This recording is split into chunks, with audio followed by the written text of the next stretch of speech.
গতকাল ভিমলপুর ইজতেমা মাঠে এক বিরাট ঐতিহাসিক খেলায় অংশ নিয়েছিলেন দিনাজপুর বনাম গাইবান্ধা। তো এদিকে গাইবান্ধার একটা সেলিব্রিটি প্লেয়ার, আমি তাকে কোনোদিন দেখিনি এবং তার নামও কোনোদিন শুনি নাই, কিন্তু তার সাথে সবাই ছবি তুলতেছে, মন চাইতেছে আমিও গিয়ে একটু ছবি তুলি। তো এখানে অনেক মানুষ ছবি তুলতেছে, দেখতে অনেক ভালো লাগতেছে। যেহেতু আমি ছবি তুলতেছি না, আমি সাইড থেকে ভিডিও করতেছি, তারপরে দৃশ্যটা দেখতে আমার কাছে অনেক ভালো লাগতেছে। ইতিমধ্যে খেলা শেষ হওয়া মাত্রই দর্শকরা ভেঙে পড়লো মাঠের মাঝখানে। গ্রাম অঞ্চলের মাঠে এত লক্ষ লক্ষ মানুষ আমি কোনোদিন দেখি নাই, তারপরেও মানুষ হবে কোনো ব্যাপার না, যেহেতু রাস্তার যোগাযোগ ভালো।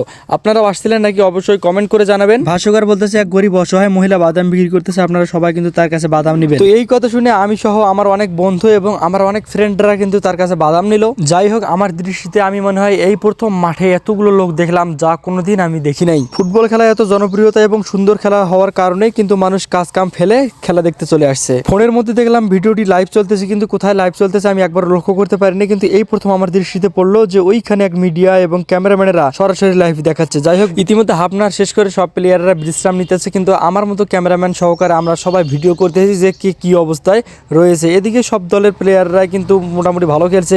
এদিকে দিনাজপুরের খেলাটা একটু আজকে উন্নত মানের দেখা যাচ্ছে। এরকম সুন্দর খেলা এবং এরকম সুন্দর পরিবেশ আমি কোনোদিন কিন্তু দেখি নাই। এদিকে হাফনার শেষ করে আমাদের প্রিয় জেলা দিনাজপুর আবারও কিন্তু 2টা গোল দিল, মোট 3টা গোল খেলো গাইবান্ধা। কিন্তু গাইবান্ধা অনেক সুযোগ পেয়েছে কিন্তু দিতে পারে নাই, আফসোসজনক একটাই বিষয়। কিন্তু আজকে তাদের মন মানসিকতা হয়তো অনেক খারাপ ছিল, কিন্তু এর আগে কিন্তু গাইবান্ধারা অনেক সুন্দর খেলছে, কিন্তু আজকে তাদের ভাগ্যে কি লাগছে আমি কিন্তু বলতে পারতেছি না। খেলাতে টানটান উত্তেজনা থাকা সত্ত্বেও গোল দিতে পারলো না গাইবান্ধা। দুই দলের টানটান উত্তেজনা থাকা সত্ত্বেও কিন্তু গোলের মুখ দেখতে পেল না গাইবান্ধা। যাই হোক, খেলা যেহেতু হার জিতের খেলাতে এরকম হবে, যে কোনো খেলাতে এরকম হয়। এখানে গাইবান্ধার গুলির হঠাৎ করে কি জানি হয়ে গেছে, কেউ হয়তো ধাক্কা দিয়েছে, অসুস্থ হয়ে পড়েছে।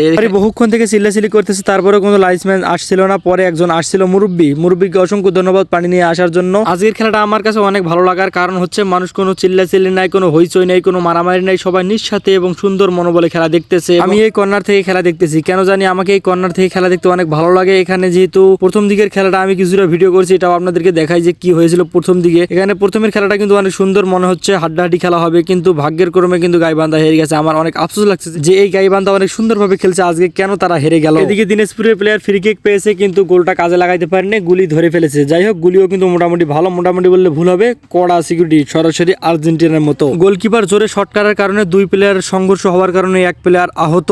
যাই হোক, যারা খেলতে আসছে তাদের ভিতরে একটু হলেও মানবতা আছে, তারা কিন্তু খেলা অফ করে প্লেয়ারের সুস্থতা কামনা করছে। আলহামদুলিল্লাহ, দৃশ্যটা কিন্তু অনেক ভালো লাগলো। এখানে রেফারিটা কিন্তু অনেক সাদা সরল, প্লেয়ারের হাত টেনে দাঁড় করালো রেফারি। যাই হোক, রেফারি কিন্তু অনেক সাদা সরল, এরকম মানবতার লোক খুবই কিন্তু কম পাওয়া যায়। আর এইদিকে আমরা দেখতেছি যারা চেয়ারে বসে আরাম করতেছে, তাদের জন্য দুটি ভাই চলে আসলো চেয়ারের টাকা তুলতে। তারা কিন্তু টিকিট দিতেছে এবং সরাসরি টাকা নিতেছে। এখানে কোনো ভংচং নাই এবং কোনো ভোগীযোগী নাই। আর ওই দিক থেকেও কিন্তু লোক কিন্তু ভর্তি হয়ে আছে চেয়ারের মধ্যে। যাই হোক, প্রিয় দর্শক, বহু কষ্ট করে কিন্তু ভিডিওটা এডিট করেছি। আপনাদের কাছে কেমন লাগছে অবশ্যই জানাবেন। যারা আসছিলেন তারাও কমেন্ট করে জানাবেন, যারা আসতে পারেন নাই তারাও কিন্তু কমেন্ট করে জানাবেন। আগামীতে ফাইনাল খেলায় যদি আপনারা আসেন, এদিকে মসজিদের কর্নারে আমার সাথে দেখা হবে ইনশাল্লাহ। আসবেন, দেখা হবে।